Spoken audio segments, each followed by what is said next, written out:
ध्यानाभ्यास के लिए कृपया अपने नेत्रों को बंद कर लीजिए। अपना मुख अपनी ओर कीजिए। अपने को पहचानिए। सिर से पैरों तक ये आप हैं।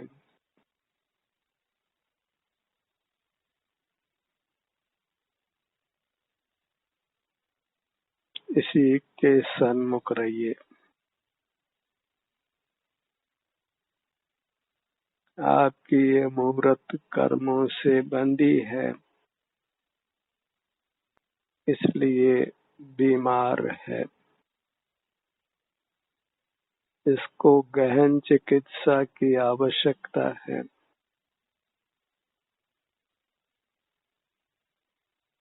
आपका ध्यान ही इसकी गहन चिकित्सा है।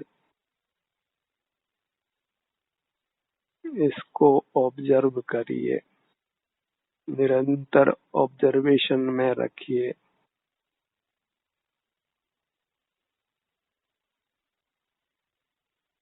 दृष्टि ओझल नहीं हो। इसी के सन्मुख बनी रहे।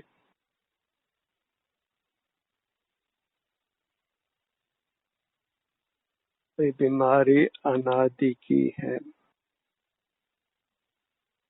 गंभीर है, इसलिए लापरवाही अच्छी नहीं है। बहिर्मुख रहना ही लापरवाही है। केयरलेस होना है। अपनी केयर को छोड़ देना है। अपने को ऑब्जर्व करते रहिए। यही वास्तविक केयर है। अपने हर भाग को ऑब्जर्व करिए। हर भाग के सन्मुख रहिए।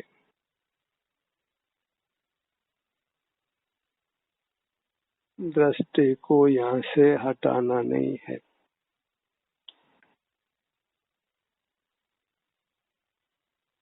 गंभीरता की आवश्यकता है। आप अपने ही चिकित्सक हैं और चिकित्सक को लापरवाह रहना योग्य नहीं है। केयरलेस रहना योग्य नहीं है। दृष्टि को अपनी मूर्त के सन्मुख बनाकर रखिए। इसके हर भाग का संवेदन कीजिए।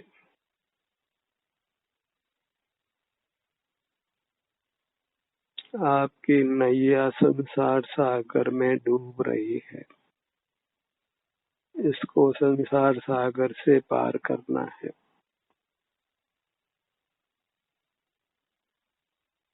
और उसका उपाय केवल आपकी नजर है, आपकी दृष्टि है। आपको अपनी मूर्त को ऑब्जर्व करते हुए रहना है। इसी के सन्मुख बने रहना है। और हर अंग को संभाल चाहिए।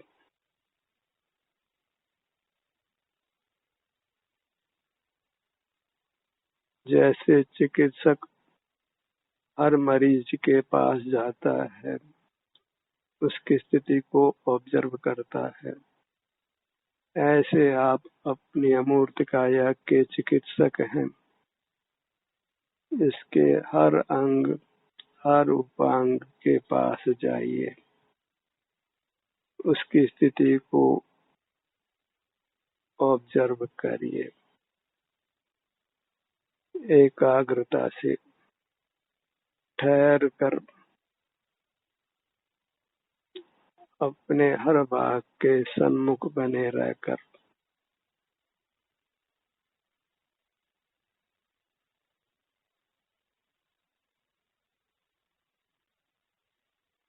सिर से पैरों तक ही अपनी दृष्टि को विस्तारित करना है।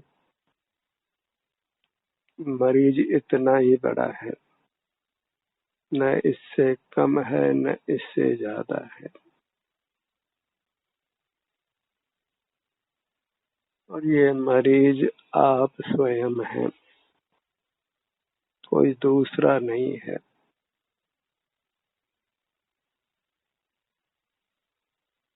आपकी दृष्टि ही आपको स्वस्थ करती है, वही उत्तम औषधि है, उत्तम आहार है। और पर का परहेज करना है। तो परहेज नहीं किया जाए तो सारी चिकित्सा वृथा हो जाती है। पर का परहेज करिए, पर को ऑब्जर्व नहीं करना है, नहीं देखना जानना है, अन्यथा आप अपनी मूर्त की केयर खो देंगे। आप स्वयं गहन संसार में डूब जाएंगे, फिर निकलना भी अति मुश्किल होगा।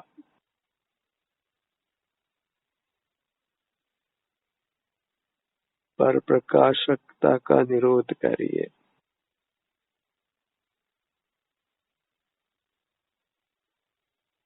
वही रोग उत्पन्न करता है, संसार रूपी रोग उसी से उत्पन्न हुआ है।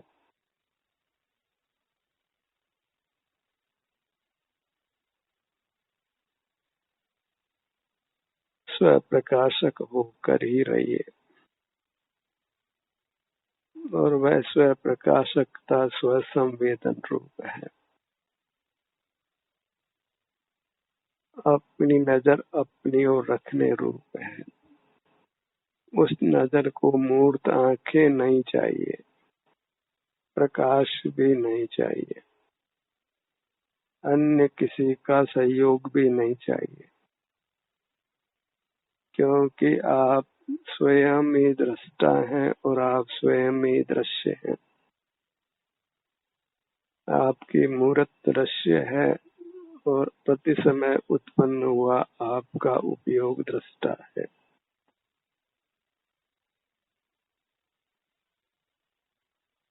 और पर का देखना जानना सब परहेज की कोटि में है।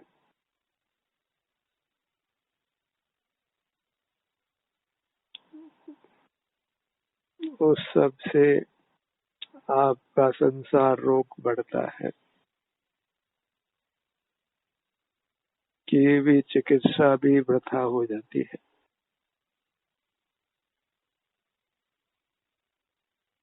अपना रूप निहारो चेतन, अपने को ही चेतना है, इतना ही सुखी होने का उपाय है।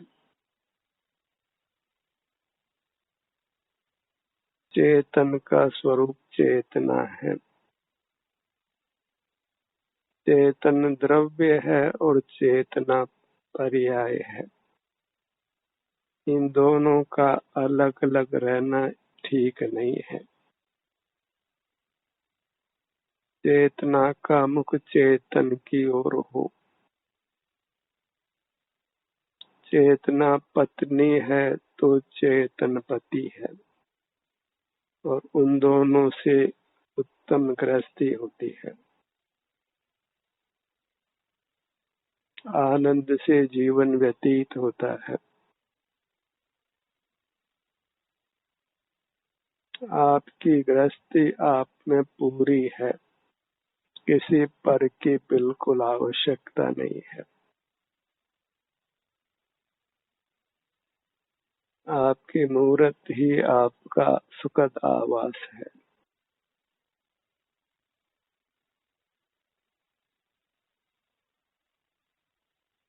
अपने को ऑब्जर्व करते रहना है, केयर छोड़ना नहीं है, केयरफुल रहना है। पल भर को भी दृष्टि हटाना योग्य नहीं है। जब तक दृष्टि बाहर रहेगी, हम परहेज नहीं करेंगे तब तक बीमार ही बने रहेंगे, संसारी ही बने रहेंगे, कुछ आत्महित नहीं होगा। और मनुष्य भाव तो अति अल्पकाल का है। और देख लीजिए बाहर कितनी तुच्छ योनियां हैं, मक्खी मच्छर कीड़े मकोड़े लट बहुत हैं, पेड़ पौधों का तो कोई पार ही नहीं है। ये सब जीव राशि ही है जो परहेज नहीं करने के फल में नाना दुख भोग रही है, पर का परहेज नहीं करती है, पर प्रकाशक रहती है। और जो स्व प्रकाशक हुआ, अपने को ही ऑब्जर्व करने लगा, अपना ही संवेदन अनुभव करने लगा, वह संसार से निकलकर परमात्मा हो गया। वही हमको करना है, अपनी दृष्टि को अपने पर बनाकर रखना है, निरंतर बनाकर रखना है, हर भाग को अनुभव में लेना है। क्योंकि यह काया विशाल है, आप विशाल हैं, इसलिए इसके हर भाग को विषय करने के लिए आपको समय चाहिए। बाहर के कामों के लिए फुर्सत नहीं हो, अपने इस कार्य में ही व्यस्त रहिए।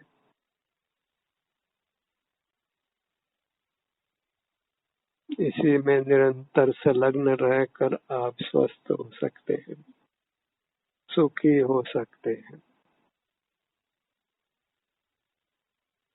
निराकुल रह सकते हैं, निर्विकल्प रह सकते हैं, परम शांति को भोग सकते हैं।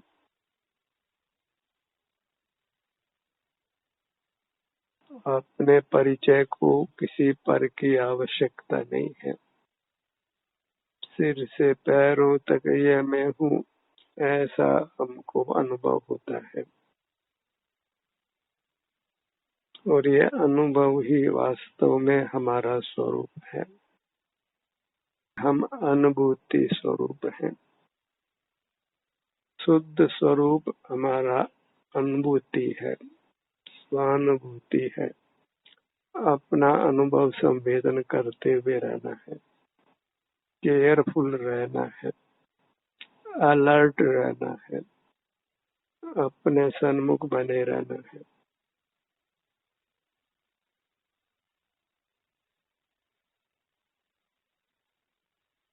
और जहाँ पर प्रकाशकता को रोकते नहीं हैं, उस पर विराम नहीं लगाते हैं, उसका निग्रह नहीं करते हैं, तो फिर पर पदार्थों के ज्ञान में ही खड़े रहते हैं, तो संसार बना ही रहता है। वह हमारा अशुद्ध रूप है, उससे मूर्ति की मिलावट बनी रहती है।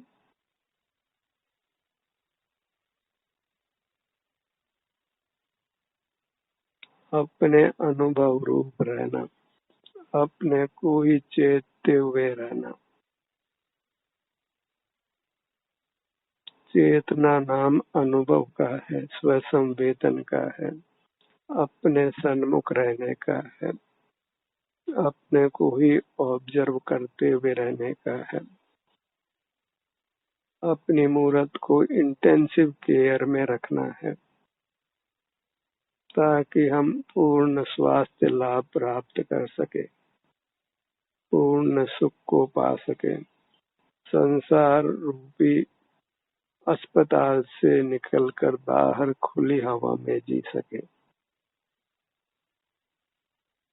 परम पद मोक्ष को पा सके, भगवान हो सके और अपने को ऑब्जर्व करने में कोई ताकत की जरूरत नहीं है। सहज ही अंतर्दृष्टि बन सकती है। अपने ध्यान को हम सहज ही अपने किसी भी भाग पर ले जा सकते हैं, छोटे भाग पर कि बड़े भाग पर। हमें तो अपने हर भाग की केयर चाहिए, क्योंकि किसी भाग को हम अस्वस्थ नहीं चाहते हैं। सिर से पांव तक हम सुई की नोक पर जितने स्थान पर भी पीड़ा नहीं चाहते।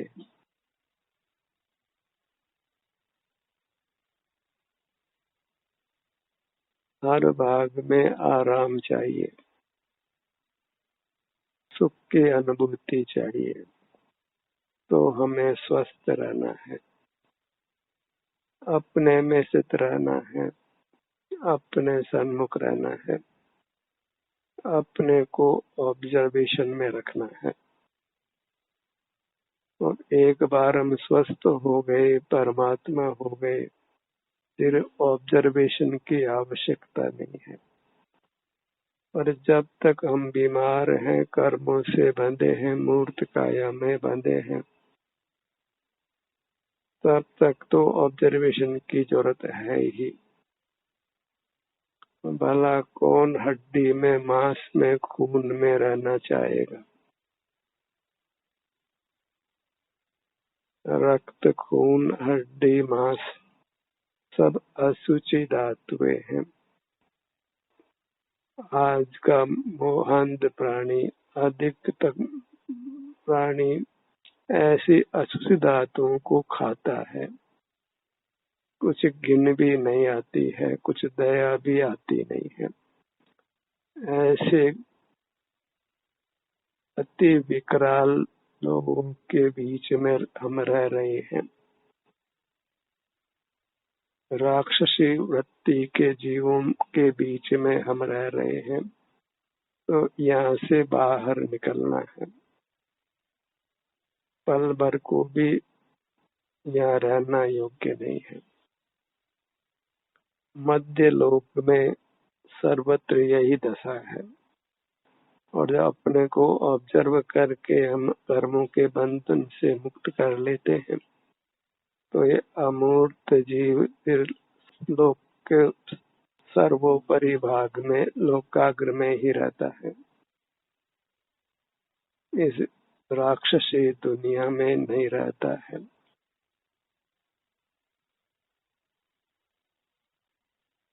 अपने सर्वांग में आनंद को भोगता है। इस मध्य लोक में तो भाई भाई का दुश्मन हो जाता है, माँ पुत्र का, पति पत्नी का, सब संबंधों को हम कालिक लगा देते हैं, क्योंकि बहिर्मुख रहते हैं, अपने को ऑब्जर्वेशन में नहीं रखते हैं, परहेज नहीं करते हैं, पर प्रकाशक बने रहते हैं। संसार नाम पर प्रकाशकता का है, ज्ञेय पदार्थों को जानने का है, ज्ञायक बनकर रहना है। संसार की सभी योनियों में जीना बनना है, तो ज्ञायक बना कायम रखिए, उसका त्याग मत करिए, तो आप इस भयानक संसार में कष्ट भोगते ही रहेंगे।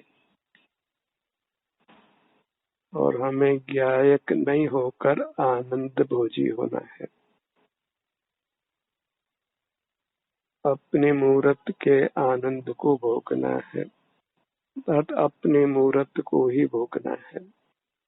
अपने को जब ऑब्जर्व करते हैं, अपनी केयर करते हैं, तो फिर हम अपने मूर्त को ही भोगते हैं, अपने ही उत्तम आनंद को भोगते हैं। और वही शील की दशा है।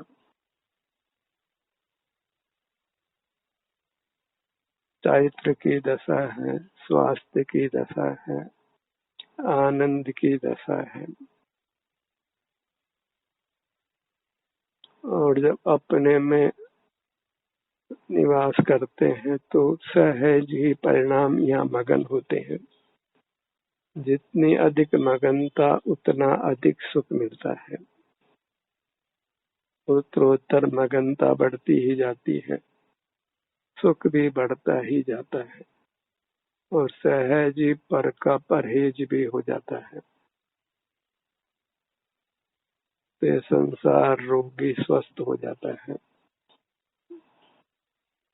आयु पूरी कर लोकाग्रवासी बनता है।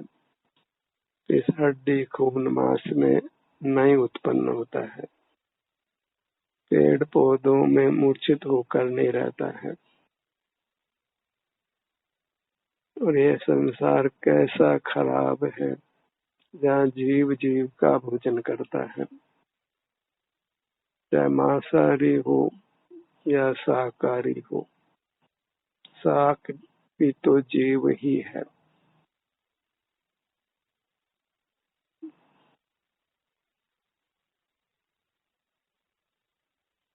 जो दो इंद्रिय से लेकर आगे पंचेंद्रिय है, उनका शरीर धातु से बनता है।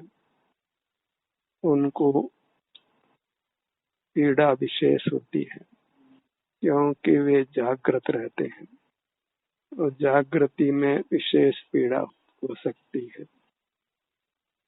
तो मांसाहारी जीव तो प्रकट ही जीवों को बहुत पीड़ा देते हैं। शाक मूर्छा में रहते हैं इसलिए उनको पीड़ा नहीं होती, तो भी मरण तो होता ही है। भिन्न योनियों में जाना पड़ता है। तो ऐसा संसार का स्वरूप अच्छा नहीं है। और कोई भी जीव किसी भी एक आयु में सदा नहीं रहता है। मनुष्य मनुष्य ही रहे ऐसा भी नहीं है। और मनुष्यों को भी कहाँ सदा सुख रहता है। तो इस संसार से विरक्त होना है, अति विरक्त होना है। धन की वांछा को छोड़िए, तो धन की वांछा से ही जीव बहुत बहिर्मुख रहता है।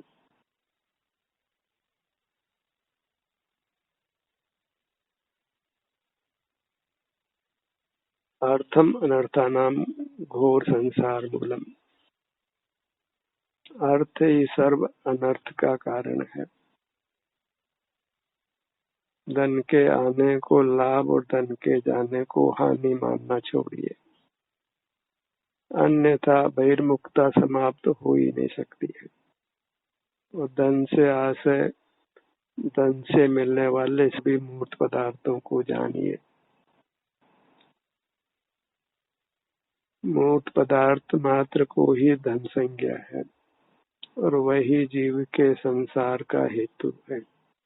उसके बिना संसार यात्रा दुख की यात्रा नहीं होती है। तो दुख का निमित्त एक धन ही है। तो धन का परहेज करके चिद धन का ग्रहण करिए, तो फिर संसार समाप्त हो जाता है। धन और चिद धन में चुनाव करिए और चुनाव में देरी करना योग्य नहीं है। जितना देरी करेंगे उतना बहिर्मुख रहेंगे, उतना ही संसार दीर्घ होगा। अपने चिंतन को पहचानिए और उससे प्रीति करिए, उसकी चाह उत्पन्न करिए। मुझे अपनी अमूर्त काया ही चाहिए और कुछ नहीं चाहिए।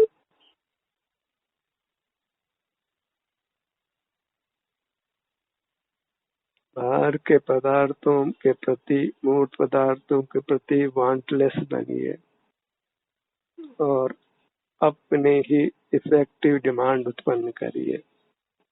मुझे मेरी चिन्ह मूर्त चाहिए, हर लागत पर चाहिए।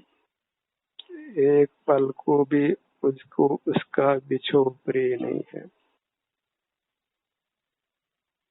उससे अति प्रीति भाव धर्मी कि उसके बिना एक पल भी जीने में आपको दुख होता हो, उसके बिना आप रह नहीं पाते हो। तो निरंतर अपनी मूरत के सन्मुख रहिए, अपने सिर से पैरों तक ही बने रहिए, अपनी प्रेरणा से अंतर में विचरण करते रहिए। किसी के निर्देश की अपेक्षा भी मत रखिए।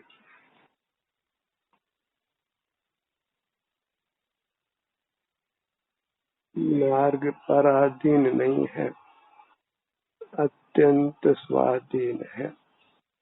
पर के भरोसे मोक्ष मार्ग बिल्कुल नहीं चलता है। अपने ही आत्म प्रयत्न से जीव मुक्त होता है। असंग रहकर अपने को ऑब्जर्व करिए। इस संग में आपका उपयोग चलायमान होता है। परहेज करना मुश्किल हो जाता है। असंग रहिए, अपने सन्मुख रहिए। आपको अपनी पूरी मूर्त की केयर करनी है, इसके हर भाग की केयर करनी है। हर भाग अस्वस्थ है, हर भाग में आनंद होना चाहिए और अभी हर भाग में आनंद नहीं हो रहा है। हमें उस आनंद को प्रकट करना है, उस आनंद को भोगना है। पूरी मूर्त जो आनंदमय है उसको आनंद में प्रकट करना है। किसी भाग में भी कुछ भी वेदना नहीं रहे, सर्वांग में आनंद ही आनंद हो। वह हमारा अपना शुद्ध स्वरूप है। अशुद्ध नहीं रहना है, मैला नहीं रहना है। और कर्म की जो मलिनता है वह अत्यंत भयंकर है। वह हमें क्षुद्र योनियों में उत्पन्न कर नाना पीड़ा देती है, जिसकी हम कल्पना भी नहीं कर सकते हैं। तो विषय सुख की आकांक्षा छोड़िए। मूर्त पदार्थ जो 5 इंद्रियों के विषय बनते हैं, सभी का परहेज करिए। धन का परहेज कर चित्तन को ग्रहण करिए। धनार्थी नहीं बनकर कायार्थी बनिए, अपनी अमूर्त काया के अर्थी। तो आप शीघ्र ही संसार यात्रा समाप्त कर परम पद मोक्ष को पा सकते हैं, परमात्मा पद को पा सकते हैं। सर्व दुखों से मुक्त होकर उत्तम अविनाशी सुख को पा सकते हैं। ज्ञान का सत्र यही समाप्त होता है।